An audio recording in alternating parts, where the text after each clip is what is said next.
শুরুতেই শিরোনাম। আগস্টে বিভিন্ন দেওয়ানি বিধি বিল সংকল্প পূরণে বিধানসভায় কমিটি তৈরির ঘোষণা শুভেন্দুর। কাটমানি নেওয়ার অভিযোগ, সবংয়ে গ্রেপ্তার মানস ভূঁইয়া ঘনিষ্ঠ তৃণমূল নেতা। কেউ বলছেন আমি তৃণমূল, আরেকজন বলে ওরা ল্যাম্পপোস্ট। কালীঘাট বনাম ঋতব্রত দ্বন্দ্বে খোঁচা শুভেন্দুর।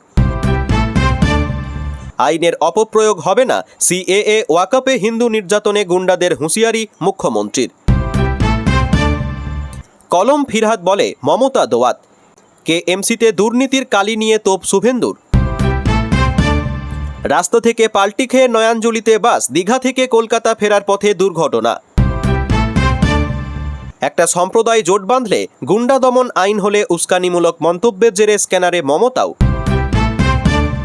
খামেনির শেষকৃত্যে যোগ দিচ্ছে ভারত, ইরান যাচ্ছেন প্রধানমন্ত্রী। বিদেশ যাত্রার অনুমতি মামলায় দ্রুত শুনানি নয়, হাইকোর্টে ফের ধাক্কা অভিষেকের। তৃণমূল জমানায় পুলিশ লুকাতে টেবিলের তলায়, বিধানসভায় ধ্বনি ভোটে পাস বহু চর্চিত গুন্ডা দমন বিল। তহবিল কার, হাইকোর্টে ফের দ্রুত শুনানির আবেদন কালীঘাট তৃণমূলের, কি জানালো আদালত। ওবিসি সংশোধনী বিলে ভোটদানে বিরত ঋত তৃণমূল, বিধানসভা থেকে বেরোলেন সন্দীপন শিউলি। এটাই ওর শেষ বক্তব্য, মুখ্যমন্ত্রী নজিরবিহীন হুঁশিয়ারির জবাবে কি বললেন হুমায়ুন কবির। উপমুখ্যমন্ত্রী হওয়ার স্বপ্ন ভেস্তে গেছে, হুমায়ুনের বিরুদ্ধে অ্যাকশনের হুঁশিয়ারি মুখ্যমন্ত্রীর। পাল্লা ভারী হচ্ছে ঋতব্রত সন্দীপন শিবিরের, আরও 3 কালীঘাটপন্থী বিধায়কের মত বদলের ইঙ্গিত। কলকাতার 58টি ক্রসিংয়ে হকার নিয়ন্ত্রণ শুরু, এসআইআরের নাম না থাকলে মিলবে না ভেন্ডিং লাইসেন্স। প্রথম রাতেই বিড়াল মারলেন শুভেন্দু, হুমায়ুনের বিরুদ্ধে কেন জোড়া এফআইআর, কি অভিযোগ পুলিশের। 3 মাস আগেই রাম মন্দিরের অনুদান চুরি টের পেয়েছিল এসবিআই, কর্মীদের ছাঁটাইয়ের দাবি শোনা হয়নি। ওবিসি সংরক্ষণ বিলের বিরোধিতা নৌসাদ মুস্তাফিজুরের, বিধানসভায় কেরল তামিলনাড়ু মডেলের উদাহরণ আইএসএফ বিধায়কের। তৃণমূলের ভোটে হারায় ভালোই হয়েছে, আত্মোপলব্ধি কুণাল ঘোষের, তিনিও কি সুর বদলাচ্ছেন। পার্থ চট্টোপাধ্যায়ের বিরুদ্ধে শ্লীলতাহানি, তোলাবাজির অভিযোগ, মহিলার নাম জড়ালো প্রাক্তন কাউন্সিলরও। সায়নীকে নিয়ে বিস্ফোরক মহুয়া, দলের অন্দরে কি তবে চরম বিদ্রোহ। অসুস্থ মাকে ফেলে যাওয়ার পরিণাম কি জানেন, বিদ্রোহীদের কড়া বার্তা মমতার। তাড়াতলা কাণ্ডে অগ্নিমিত্রার হুঙ্কার, এবার গ্রেপ্তার হন ফিরহাদ। বাংলায় আসছে অভিন্ন দেওয়ানি বিধি, মুখ্যমন্ত্রী ঘোষণা করলেন নতুন কমিটির। জমি দখল তৃণমূল নেতার, 12 বছরেরও সুবিচার না পেয়ে মন্ত্রী শঙ্কর ঘোষের দ্বারস্থ জওয়ান। তাড়াতলা কাণ্ডে প্রমাণ থাকলে মমতা ফিরহাদের বিরুদ্ধেও ব্যবস্থা, স্পষ্ট বার্তা মুখ্যমন্ত্রীর। অভিষেকের বাড়িতে গভীর রাতে কেন পুলিশের হানা, রাজ্যের কাছে জানতে চাইলেন বিচারপতি। গুন্ডা দমন আইন কেন প্রয়োজন, বিধানসভায় দাঁড়িয়ে বুঝিয়ে দিলেন মুখ্যমন্ত্রী। কোনো ভুল করিনি, শুভেন্দুর হুঁশিয়ারির পরেও সুর চড়ালেন হুমায়ুন। খুনের চেষ্টার মামলায় আরও বিপাকে অভিষেক ঘনিষ্ঠ তৃণমূল নেতা শাহানুর। 3 বছরের শিশুকে ধর্ষণ খুন, অভিযুক্ত বৃদ্ধকে ফাঁসি সাজা দিল পুনের আদালত। ফ্রিজ অ্যাকাউন্ট মামলায় হাইকোর্টে দৃষ্টি আকর্ষণ, কালীঘাট তৃণমূলের মঙ্গলে শুনানির সম্ভাবনা। বিধানসভায় ওবিসি বিল নিয়ে বড় নাটক, ভোটদানে বিরত তৃণমূলের একাংশ, একাই খেল দেখালো বিজেপি। মধ্যবিত্তের পকেটে স্বস্তি, জুলাইয়ের শুরুতেই সস্তা হচ্ছে রান্নার গ্যাস, বড় সুখবর দিল মন্ত্রক। রাস্তা আটকে 21 মঞ্চের মাপজোক, দোলা কুণালদের বিরুদ্ধে হেয়ার স্ট্রিট থানায় এফআইআর। যুবকদের টার্গেট করে বাংলায় জেহাদি নেটওয়ার্ক, বড় পদক্ষেপ নিল এনআইএর। দেরি হলে মাথায় আকাশ ভেঙে পড়বে না, রাম মন্দিরে চুরি তদন্ত নিয়ে বলল সুপ্রিম কোর্ট। যুদ্ধের দামামায় বারুদের স্তূপ হরমুজ, অলৌকিকভাবে পার পেল ভারতীয় জাহাজ। 27 লক্ষ ভোটারের নাম বাদ, সুপ্রিম কোর্টে বড় ধাক্কা অধীরের। 3-এর পাল্টা 4, বিধানসভায় বিল উত্তেজনার মাঝে খেলা ভাঙার খেলায় মাতল 2 তৃণমূল। এবার সব্যসাচীর বিরুদ্ধে তদন্তে ইডি, বান্ধবীর বাড়ি থেকে সোনা উদ্ধারের পর মামলার নথি সংগ্রহ। প্রিয় দর্শক, এবার আসছি বিস্তারিত খবরে। জল্পনা কল্পনা শেষ, আগস্টেই রাজ্য বিধানসভায় পেশ হবে অভিন্ন দেওয়ানি বিধি বিল। 3টি বিল পেশ করে একথা জানালেন মুখ্যমন্ত্রী শুভেন্দু অধিকারী। এও জানালেন ইউসিসি বিল আনতে বিশেষ কমিটি তৈরি করা হচ্ছে। তার নেতৃত্বে থাকবেন সুপ্রিম কোর্টের অবসরপ্রাপ্ত বিচারপতি রঞ্জনা প্রসাদ দেসাই। কমিটিতে বিভিন্ন পেশার 5 জন সদস্য থাকবেন। আগামী 2রা জুলাই মন্ত্রিসভায় খসড়া বিলটি আসবে অনুমোদনের জন্য। এরপর 4 সপ্তাহ প্রস্তুতির কাজ চলবে। তা শেষ হলে আগস্টের গোড়ায় অর্থাৎ বাদল অধিবেশনে পেশ হবে অভিন্ন দেওয়ানি বিধি বিল। এদিন এই ঘোষণা করে শুভেন্দু অধিকারী বলেন, আমরাই এ রাজ্যে ইউসিসি বিল আনব। গুজরাট, উত্তরাখণ্ড, অসমের পর এতে সব সম্প্রদায়ের জন্য এক আইন লাগু হবে। আলাদা আলাদা ধর্মের ভিত্তিতে আলাদা কোনো আইন হবে না। শুধু আদিবাসী জনজাতিরা এর বাইরে থাকবে। এদিন বিধানসভা অধিবেশনে শেষার্ধে অভিন্ন দেওয়ানি বিধি পেশ নিয়ে বক্তব্য রাখেন মুখ্যমন্ত্রী। জানান, এর জন্য তৈরি কমিটির নেতৃত্বে থাকবেন সুপ্রিম কোর্টের অবসরপ্রাপ্ত বিচারপতি রঞ্জনা প্রসাদ দেসাই। এছাড়াও সদস্য হিসেবে থাকবেন একজন অবসরপ্রাপ্ত IAS শিক্ষাবিদ, সমাজকর্মী, আইনজ্ঞ এবং প্রশাসনিক কাজের অভিজ্ঞতা সম্পন্ন অতিরিক্ত সচিব পর্যায়ের একজন। অন্তত 9টি বিষয় নিয়ে কাজ হবে। মূল কাজ বিভিন্ন সম্প্রদায়ের প্রতিনিধির সঙ্গে কথা বলে তাদের মতামত গ্রহণ। আলোচনা হবে বিয়ে, বিবাহ বিচ্ছিন্নতা, উত্তরাধিকার, সম্পত্তি বন্টন সহ বেশ কয়েকটি বিষয় নিয়ে। এদিন মুখ্যমন্ত্রী জানান, 4 সপ্তাহ পর কমিটির সুপারিশ মেনে বিল পেশ হবে। আপনাদের কারো এ নিয়ে কিছু বক্তব্য থাকলে অবসরপ্রাপ্ত বিচারপতি রঞ্জনা দেসাইয়ের কাছে নিজেদের বক্তব্য জানাবেন। তবে শুনে রাখুন, আমাদের সংকল্পপত্র ছিল পশ্চিমবঙ্গে অভিন্ন দেওয়ানি বিধি লাগু হবে। তা হবেই। ইউসিসি চালু হলে ফৌজিদারির মতো দেওয়ানি আইনও সমান হয়ে যাবে। শরীয়ত আইনের বিলুপ্তি ঘটবে। আদিবাসীদের ক্ষেত্রে অবশ্য এই আইন প্রযোজ্য হবে না। মুখ্যমন্ত্রী মমতা বন্দ্যোপাধ্যায় জমানায় ভরতপুরে তৎকালীন বিধায়ক হুমায়ুন কবির কম কুকথা বলেননি। তবে শত কুকথা বললেও সংখ্যালঘু ব্যাকল্যাশের আশঙ্কায় নবান্ন তার বিরুদ্ধে টু শব্দ করেনি। হুমায়ুনও সম্ভবত ধরে নিয়েছিলেন সেই ট্র্যাডিশনই থাকবে। এদিন বিধানসভায় দাঁড়িয়ে মুখ্যমন্ত্রী শুভেন্দু অধিকারী বুঝিয়ে দিলেন, হুমায়ুন যদি সেটা ভেবে থাকেন তাহলে মূর্খের জন্নতে রয়েছেন। এনাফ এজ এনাফ, দুর্মুখ বন্ধ করার দাওয়াই তার কাছে রয়েছে। মুখ্যমন্ত্রী তথা রাজ্যের পুলিশ মন্ত্রী যে ফাঁপা কথা বলেননি তা পরিষ্কার হয়ে গেছে পুলিশি পদক্ষেপেও। হুমায়ুনের বিরুদ্ধে জোড়া এফআইআর দায়ের করেছে পুলিশ। সূত্রের দাবি, এই জোড়া এফআইআরের পর হুমায়ুনের গ্রেপ্তারের সম্ভাবনাও উড়িয়ে দেওয়া যায় না। সম্ভবত সেটা আন্দাজ করতে পারছেন হুমায়ুন। এদিন সকালে বিধানসভায় থাকলেও দুপুরের পর থেকেই তার আর নাগাল পাওয়া যায়নি। পর্যবেক্ষকদের অনেকের মতে এর অর্থ একটাই, প্রথম রাতে বিড়াল মেরে দিতে চাইলেন মুখ্যমন্ত্রী শুভেন্দু অধিকারী। তিনি ভালো মতোই জানেন যে এসব জিনিস সংক্রামক। কচু কাটতে কাটতে কেউ ডাকাত হয়ে যেতে পারে। এর বেয়াদপি করলে প্রথম রাতেই শায়েস্তা করে দিতে হবে। ঠিক যেভাবে পার্ক সার্কাস 7 পয়েন্টে ক্রসিংয়ে দাঁড়িয়ে কড়া ওষুধের কথা বলেছিলেন মুখ্যমন্ত্রী শুভেন্দু অধিকারী। এদিন বিধানসভায় দাঁড়িয়ে মুখ্যমন্ত্রী স্পষ্টপুষ্টি বলেন, এ ধরনের লোককে সবক শেখানোর সময় এসে গেছে।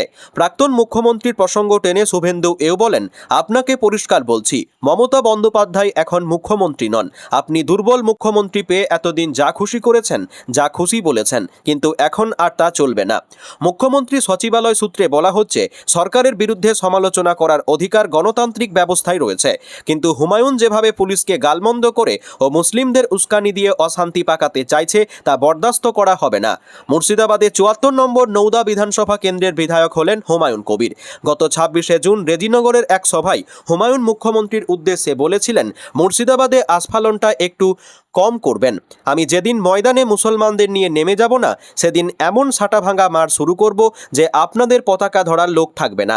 পরে আবার 27শে জুনের এক সভা থেকে পুলিশের উদ্দেশ্যে চরম গালমন্দ করেন হুমায়ুন। তার ওই বক্তৃতাকে কেন্দ্র করেই 2টি থানায় পৃথক এফআইআর দায়ের হয়েছে।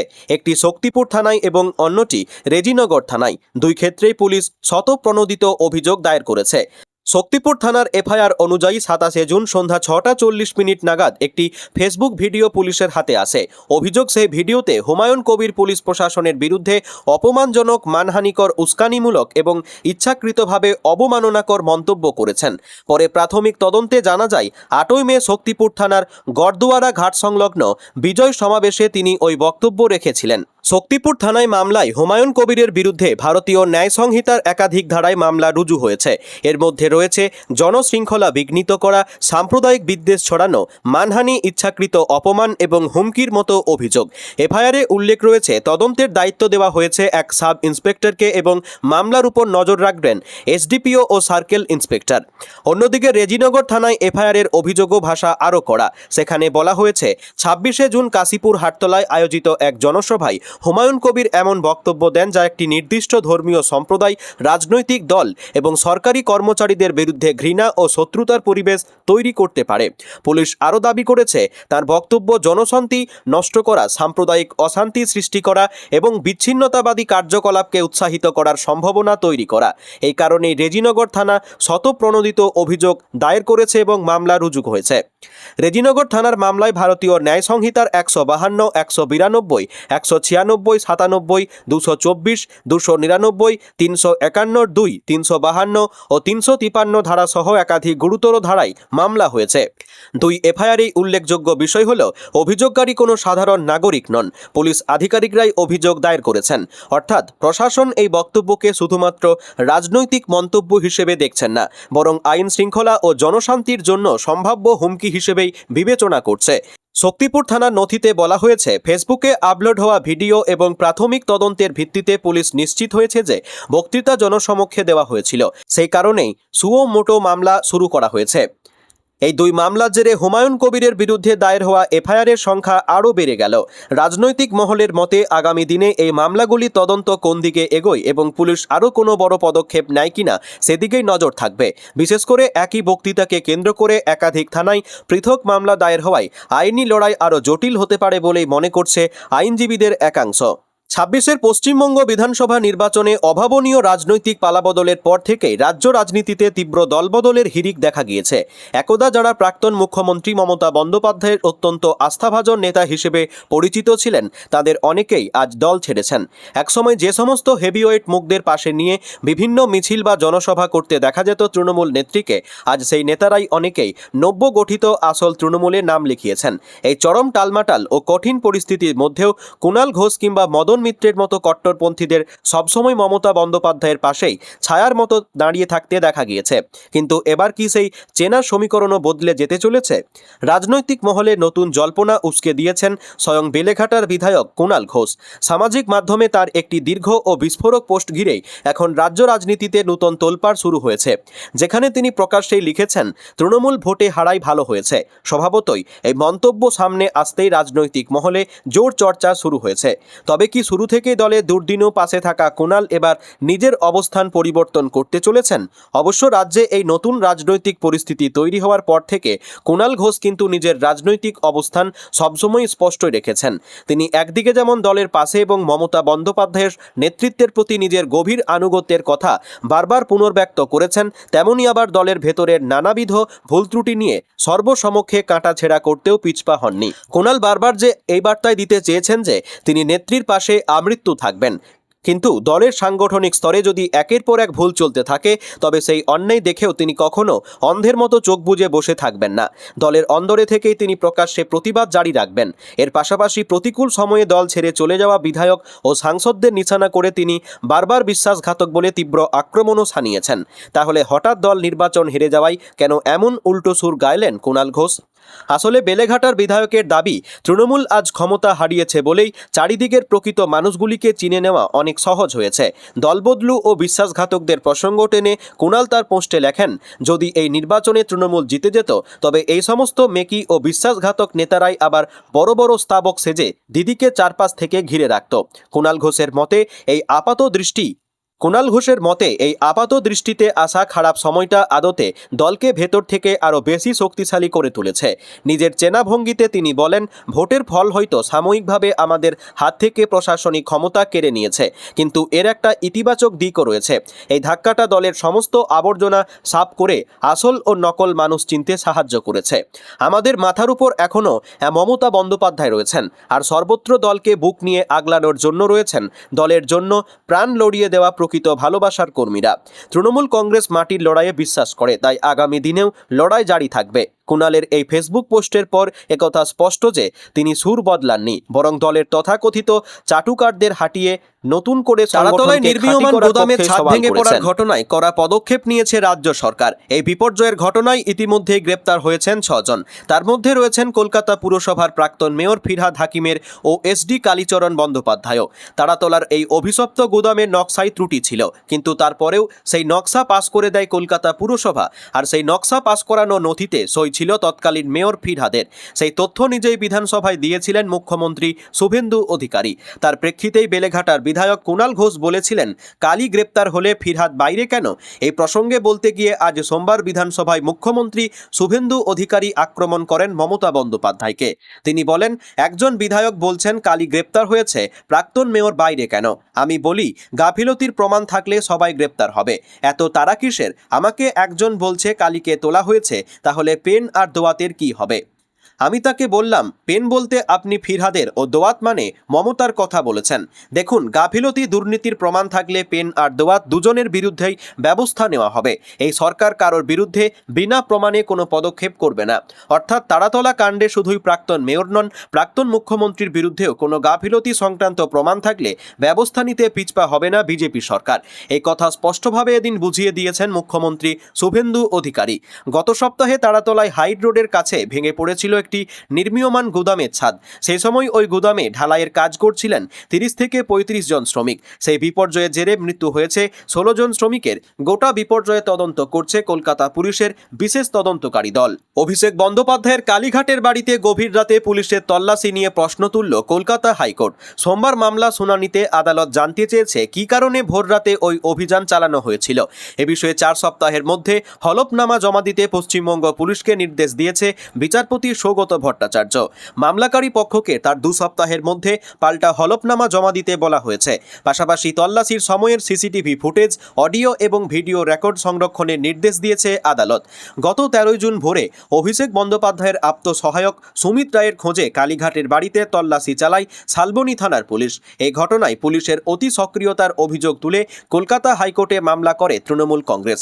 মামলাকারী পক্ষের আইনজীবী কিশোর দত্ত আদালতে দাবি করেন যে এফআইআর এর ভিত্তিতে পুলিশ অভিযান চালিয়েছে, সেখানে অভিষেক বন্দ্যোপাধ্যায়ের নাম নেই।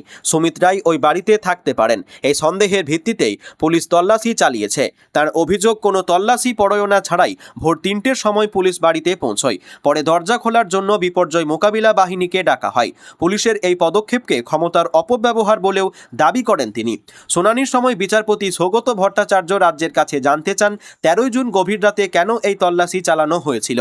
জবাবে অতিরিক্ত অ্যাডভোকেট জেনারেল রাজদীপ মজুমদার জানান, অভিযুক্ত সুমিত রায় পালিয়ে যাওয়ার আশঙ্কা থাকায় ওই অভিযান চালানো হয়। তবে এই যুক্তির বিরোধিতা করে মামলাকারী পক্ষ জানায় তারা সুমিত রায়ের পক্ষে সওয়াল করছে না, পুলিশের অভিযানের পদ্ধতির বিরোধিতা করেছে। দুই পক্ষের বক্তব্য শোনার পর আদালত জানিয়ে দেয়, এই মুহূর্তে কোনো অন্তর্বর্তী নির্দেশ দেওয়া হচ্ছে না, তবে ঘটনা সমস্ত তথ্য আদালতের সামনে তুলে ধরতে পুলিশকে নির্দিষ্ট সময়ের মধ্যে হলফনামা জমা দিতে হবে। এছাড়াও তল্লাশির সময়ে সিসিটিভি ফুটেজ, অডিও ও ভিডিও রেকর্ড সংরক্ষণের নির্দেশ বহাল রাখা হয়েছে। নিজের মন্তব্যেই অনড় নওদার বিধায়ক হুমায়ুন কবির। মুখ্যমন্ত্রী শুভেন্দু অধিকারীর হুঁশিয়ারির পরেও শোধরালেন না তিনি, উল্টে সেটাভাঙ্গা মার মন্তব্যের সমর্থনে যুক্তি খাড়া করলেন হুমায়ুন। আমজনতা উন্নয়ন পার্টির প্রধানের বেফাঁস মন্তব্য প্রসঙ্গে আজ এদিন বিধানসভায় বক্তব্য রাখেন মুখ্যমন্ত্রী। তিনি হুমায়ুনকে সতর্ক করে দিয়ে বলেন, এরকম লাগাম ছাড়া কথা বলতে দেব না। সময় এসেছে এই ধরনের লোককে শিক্ষা দেওয়ার, এটাই আপনার শেষ বক্তব্য হতে পারে। 2টি এফআইআর দায়ের হয়েছে, পুলিশ তার কাজ করবে। আগে ওই জনসভাতে যারা আপনাকে ডেকেছিল তাদের তুলবে পুলিশ, তারপর আপনার পালা। সন্দেশখালী, ফলতা ও ক্যানিংয়ের গুন্ডাদের কি হাল হয়েছে দেখেছেন? আর তারপরেই শুভেন্দু অধিকারীর বক্তব্য প্রসঙ্গে বলতে গিয়ে হুমায়ুন জানান, আমি কোনো ভুল করিনি, কোনো অন্যায় করিনি, তাই ক্ষমা চাওয়ার প্রশ্নই নেই। চাইলে স্পিকার আমাকে সাসপেন্ড করতে পারেন। আমি মুখ্যমন্ত্রীর বিরুদ্ধে কিংবা বিজেপি সরকারের কারোর বিরুদ্ধে কিছুই বলিনি।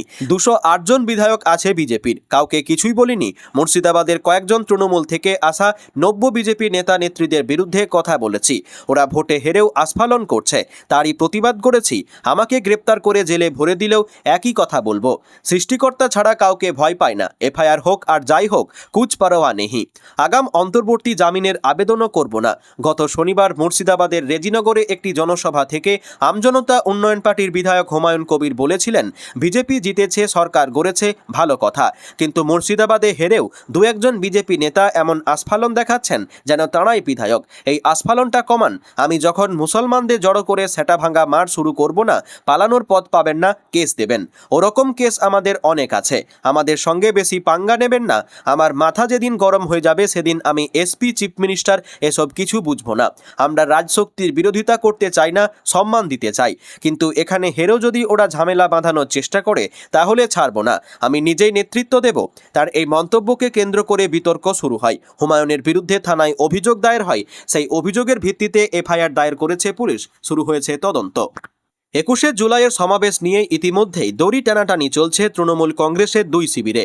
বিস্তর জটিলতার মাঝেই এবার কালীঘাট তৃণমূলের নেতাদের বিরুদ্ধে মামলা রুজু হল হেয়ার স্ট্রিট থানায়। রবিবার দুপুরে ভিক্টোরিয়া হাউসের সামনে যেখানে 21শে জুলাইয়ের অনুষ্ঠান হয়, সেখানে মঞ্চ বাঁধার জন্য মাপজোক করেন কুণাল ঘোষ, দোলা সেন, বৈষ্ণব চট্টোপাধ্যায়রা। ব্যস্ততম সময়ে রাস্তায় জমায়েতের কারণে যান চলাচলে ব্যাঘাত ও নিত্যযাত্রীদের অসুবিধা হয়েছে। এই মর্মে 3 তৃণমূল নেতার বিরুদ্ধে এফআইআর দায়ের হয়েছে।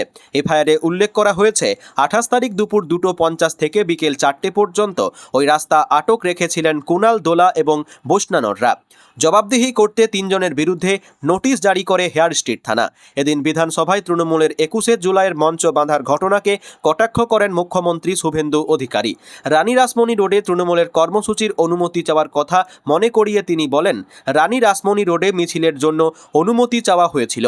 আমরা প্রথমে ভেবেছিলাম প্রচুর ভিড় হবে, তাই রাস্তায় অনুমতি দেওয়া হয়নি। রাস্তার পাশে মিটিংয়ের অনুমতি দিয়েছিল পুলিশ। এবার আরেকটা অনুষ্ঠান করবেন বলে অনুমতি চেয়েছে পুলিশের কাছে। তৃণমূলের একদল বলছে আমরাই আসল, অন্য দল বলছে আমরা ল্যাম্পপোস্ট। কার্যত কটাক্ষের সুরে শুভেন্দুর বার্তা, ইচ্ছে থাকলে ব্রিগেডে যান না, রাস্তা আটকে কেন মাপজোক করছেন? মমতা বন্দ্যোপাধ্যায়ের নেতৃত্বাধীন কালীঘাট তৃণমূল কংগ্রেসের তরফে ধর্মতলায় 21শে জুলাই পালনের অনুমতি চেয়ে পুলিশকে চিঠি দেওয়ার আবেদন কয়েক ঘন্টার মধ্যেই আসরে নামে আসল তৃণমূল। শনিবার সন্ধ্যায় ঋতব্রত বন্দ্যোপাধ্যায়ের তৃণমূলও শহীদ দিবস পালন করতে চেয়ে সরাসরি কলকাতা পুলিশ কমিশনারকে চিঠি দেয় ঋতব্রত শিবির। অন্যদিকে 33 বছর আগে যুব কংগ্রেস কর্মীদের উপর তৎকালীন বাম সরকারের নির্বিচার গুলিবর্ষণকে নিজেদের আন্দোলন করে দাবি করে এবার প্রদেশ কংগ্রেসও শহীদ মিনারে 21শে জুলাই পালন করতে উদ্যোগী। দিন কয়েক আগে উত্তর কলকাতায় কর্মী সভা করে তৃণমূল সুপ্রিমো মমতা বন্দ্যোপাধ্যায় স্পষ্ট জানিয়েছিলেন, 5 জনকে নিয়ে হলেও ধর্মতলার বুকে 21শে জুলাই পালন করবেন। তবে তাঁরা আদৌ এই অনুষ্ঠানের অনুমতি পাবেন কিনা তা নিয়ে আইনি জটিলতা আছেই। এর মাঝে নতুন করে কালীঘাটে তৃণমূলের 3 নেতার বিরুদ্ধে মামলা রুজু হলো থানায়। অন্যদিকে রাস্তা বন্ধ করে বছরের পর বছর ধরে শহীদ দিবস পালন নিয়ে আপত্তি তুলেছে কলকাতা হাইকোর্ট। সেই মামলাও চলছে। ফলে সব দিক থেকে বিচার করলে কিছুটা পিছিয়ে রয়েছে মমতা শিবির। এবার কি তবে আইনি গেরোর ফাঁক হলে 21শে জুলাই উদযাপনের অনুমতি পাবে ঋতব্রত পন্থীরা, নাকি সকলের মাঝে কংগ্রেসের শহীদ দিবসই এবার খবরের শিরোনামে উঠে আসবে, সেটাই দেখার। রাম মন্দিরে চুরি নিয়ে সুপ্রিম কোর্টে দায়ের হয়েছে মামলা। ঘটনা তদন্তভার যেন সিবিআইয়ের হাতে দেওয়া হয়, এই মর্মে আবেদন জানানো হয়েছে। সোমবার সেই মামলা শুনানি চলাকালীনই শীর্ষ আদালত জানালো, এই ঘটনায় কিছুটা দেরি হলে আকাশ ভেঙে পড়বে না। উল্লেখ্য, এই ঘটনায় উঠে আসছে একের পর এক বিস্ফোরক তথ্য। ইতিমধ্যে গ্রেপ্তার হয়েছেন 8 জন। এই ঘটনার রাঘব বোয়ালদের গ্রেপ্তারি চেয়ে সরব হয়েছে কংগ্রেস। রাম মন্দিরে চুরির ঘটনায় সিবিআই তদন্ত চেয়ে ইতিমধ্যে দায়ের হয়েছে জনস্বার্থ মামলা। 2 আইনজীবীর দায়ের করা মামলা দ্রুত শুনানি চেয়ে আবেদন জানানো হয়েছিল সুপ্রিম কোর্টে। বিচারপতি এম সুন্দরেশ এবং বিচারপতি সিল নাগুর বেঞ্চে এই আবেদন জমা পড়ে, কিন্তু দ্রুত শুনানির আবেদন খারিজ হয়ে যায়। 2 বিচারপতির বেঞ্চের মতে, গ্রীষ্মের ছুটির পর এই মামলা সংক্রান্ত কার্যকলাপ হতেই পারে। এই সময়টুকুর জন্য মাথায় আকাশ ভেঙে পড়বে না। সিটের রিপোর্ট উঠে এসেছে, রাম মন্দিরে নগদ প্রণামী জমা পড়েছিল 3,500 কোটি টাকারও বেশি, সঙ্গে অগণিত সোনার উপর গহনা। এই ধনরাশির একটি বড় অংশের কোনো হদিস মিলছে না। নগদ টাকা এবং গয়নার পাশাপাশি মন্দিরের হেফাজত থেকে গায়েব দানে পাওয়া রূপোর তৈরি ভুসকুণ্ডির কাকও। তদন্ত চলাকালীন আরও জানা গিয়েছে, ট্রাস্টের একাধিক শীর্ষকর্তা জানতেন মন্দিরের অনুদান চুরির বিষয়টি, কিন্তু পুলিশে কেন অভিযোগ দায়ের হলো না তাহলে কি চুরির ঘটনা আড়াল করতে চাইছিল মন্দির কর্তৃপক্ষ? কার স্বার্থে বা কাকে বাঁচাতে অভিযোগ দায়ের হয়নি? সূত্রের খবর, অনুদান গোনার কর্মীদের বদলাতে চেয়েছিল ব্যাংক, কিন্তু শেষ পর্যন্ত তা হয়নি। এখানে প্রশ্ন, রাঘব বোয়ালরা আড়ালে থেকেই যাচ্ছেন না তো? কংগ্রেস নেতা রাজীব শুক্লার সাফ কথা, এ পর্যন্ত যারা গ্রেপ্তার হয়েছে তারা নিতান্তই চুনোপুঁঠি। রাঘব বোয়ালরা এখনও আড়ালে। যে চুরির অঙ্কটা কয়েকশো কোটি ছড়িয়ে এবার কোটির গণ্ডিতে কয়েকশো কোটি ছাড়িয়ে কয়েক হাজার কোটির গণ্ডিতে, সেই চুরিতে বড় মাথারা জড়িত আছেই। তাদের খুঁজে বের করে শাস্তি দিতেই হবে। কংগ্রেস নেতার দাবি, দরকার পড়ল শীর্ষ আদালত স্বতঃপ্রণোদিতভাবে পদক্ষেপ করুক, আদালতের তত্ত্বাবধানে তদন্ত হোক। প্রধানমন্ত্রী নরেন্দ্র মোদীর উচিত নিজে হস্তক্ষেপ করে দোষীদের শাস্তি নিশ্চিত করা।